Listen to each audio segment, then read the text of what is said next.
There was a lot of stuff going on in the influencer world this week, from influencers accused of lying to influencers' search history being exposed. And then we have Beyonce hosting her own influencer event. It was a whole big week of news, so let's break everything down that's been going on. We'll start with the more tame news before we get into the shocking and crazy. So we'll start with the queen, Miss Beyonce, hosting an influencer event this week to celebrate the launch of her new hair care brand called Sacred. She hosted an event in Los Angeles and invited a ton of influencers to come and celebrate alongside her. She was walking around, meeting everyone, chatting, and showing off what her brand can do. And before anyone gets stressed, this is not a drama topic. I just wanted to throw this in there because I thought it was fun that Beyonce did an influencer event. I feel like Beyonce is one of those untouchable celebrities that you feel like you'll never get the chance to meet. So I thought it was really fun that she did an event like this. Brittany Broski posted in tears after getting the chance to meet her, saying, "I just met Beyonce." She posted again saying, like, "I cannot explain in actual human language everything she means to me and represents to me and what she's taught me. Like, I'm truly just in shambles." And she later talked about her experience even further in a video that she posted on her TikTok. "I met Beyonce tonight, and it's like how, like, Beyonce taught me how to be a woman. Like, there's not a world where Britney exists that isn't, like, directly informed by Beyonce and, like, what Beyonce's accomplished in her life and what she represents and what she taught me a woman could do and what a woman can be." And I watched Beyonce do that, and I saw that, and I said, she has taught me what it means to be a woman, and, like, to meet her is just something so ridiculous. YouTuber Alicia Marie also posted about her experience, saying that Blue Ivy told her that she watches her YouTube videos and finds her funny. Beyonce is for sure putting her marketing team to work following after the other brands who have successfully had influencer integrations. We've seen Fenty Beauty do this, we've seen Rare Beauty do this, even Rhode. Obviously, the non-celeb owned brands are known for influencer events and trips with Tarte and Benefit constantly going above and beyond to market using influencers. And there's a ton of Tarte trips that happen all the time. Even coming up, there is one that they're going to Bora Bora, and I wonder if that trip will be as dramatic as the last couple have been, but I guess we'll just have to see. I know that people have a lot to say when it comes to influencers getting invited to things like this, and a lot of people wish that customers are the ones that get invited, or fans in general. I don't know if there were any just fans of Beyonce that were there that were non-influencers that were invited to this. I know some brands have started doing that where they will invite influencers and they will also invite customers, or, you know, people will enter in a contest and then they will get to go alongside all these influencers. It's just one big marketing situation here, but I do think in terms of Beyonce, if someone posted on TikTok and was like, "I got to go to a Beyonce event tonight," even if they had no followers, people would definitely be tuning into that video and just loving the fact that a brand did that or gave someone that doesn't have a following an experience like that. But that was some of the fun influencer news from this week. To get into some of the more shocking and crazy, there is a story going around about YouTuber Kalin, as he mostly just streams these days, but most people know him as doing videos with Key and Lolly. They've kind of taken a break as of recent. Key just had a baby with his girlfriend Ayla, so they haven't really filmed like a K&J video in a while, but JC has been streaming a ton, and he got in trouble because of his stream the other day, as people saw something as he was Googling. I guess he didn't think to delete his search history, or I don't know, he probably just didn't think it was a problem, but people caught what his search history was when he was on stream and sharing his screen, and they are not happy. This image has been going around all over TikTok, Twitter, and Reddit, in multiple Reddit threads at this point, and people do not have the best things to say about JC after seeing this, because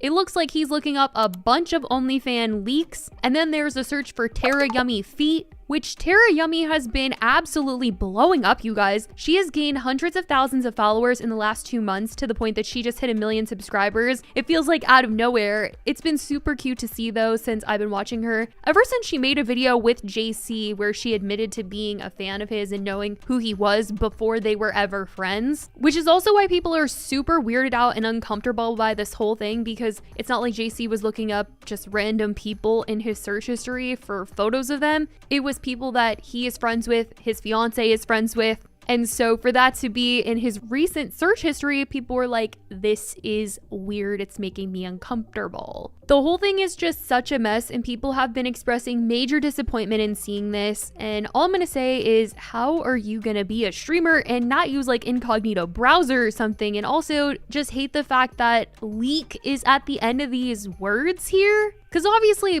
people look at OnlyFans. Like, OnlyFans exists for a reason, because that's content that people do seek out. But the fact that he's specifically searched up a bunch of times OnlyFans leak, like, that's just, you know, that's not right. It's not right to see a leak. Don't even want to pay for the content. You want to see it for free. Anyway, his former friend Oscar seemed to throw some shade at the situation in a TikTok where he joked about opening up Reddit, since that's where most of this got started. What is it finna play? Wow! Fans are urging him to speak out and address it, while some others are thinking that this is just something he needs to handle privately between him and his personal relationships. But JC spoke out since all of this has been going on.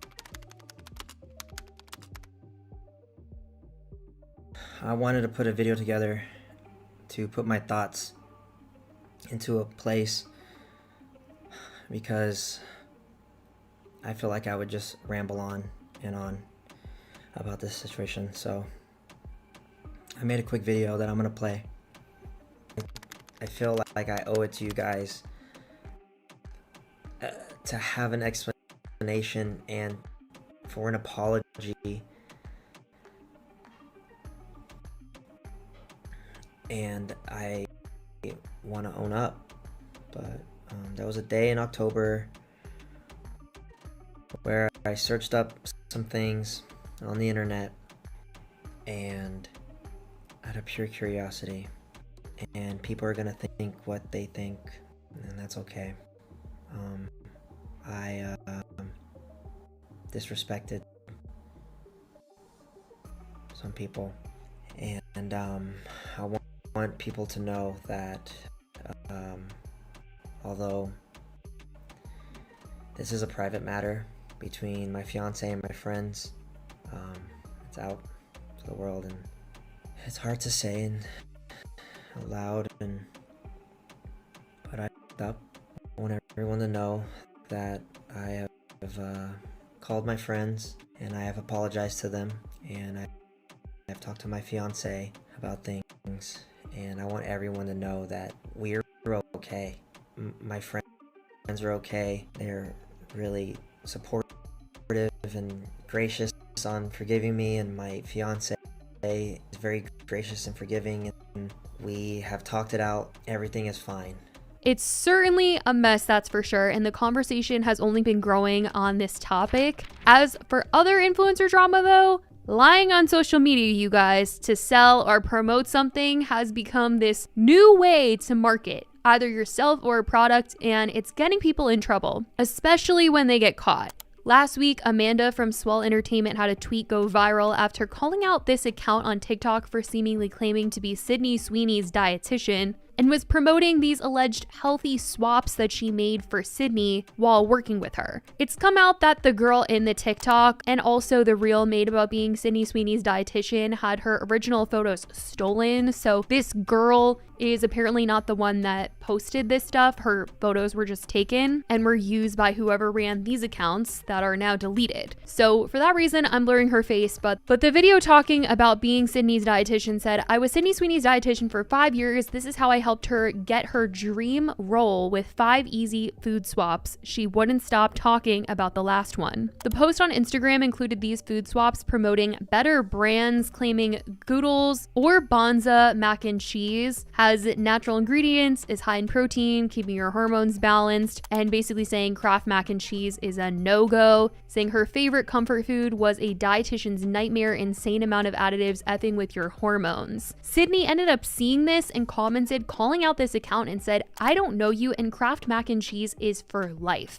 And it's crazy how easy it was for this account to just lie like that about being attached to Sydney Sweeney in an attempt to legitimize their claims somehow on these food swaps. And the girl pictured got so much backlash because of the fact that her images were stolen for this, and People obviously were assuming it was her behind these accounts, claiming that she had worked with Sydney. This kind of marketing of using a celebrity's likeness for attention kind of reminds me of when I would see people lie about being a celebrity's child to promote their YouTube channels. It was a trend that was going around on TikTok where people would say they were either Drew Barrymore or Jennifer Gardner's daughter, and people would flock to see what their life was like and start searching up their YouTube. People said, y'all, I just found Drew Barrymore's daughter's YouTube. Her vids are cute and just show her little life. This one says, y'all, I just found Jennifer Gardner's daughter's YouTube. Her vids are so cute and funny. This one says, guys, I just found Jennifer Gardner's daughter's YouTube. Her videos are so cute and aesthetic. Definitely interesting how people use this as some sort of marketing tactic, and I want to know what you guys think about it. And it's definitely just been an interesting week online. I really want to know what you guys think about not only this, but everything we talked about, from Beyonce's new brand to obviously JC Kalin. What the heck do you guys think about that? I saw that story this morning and I was like, we need to have a discussion about this.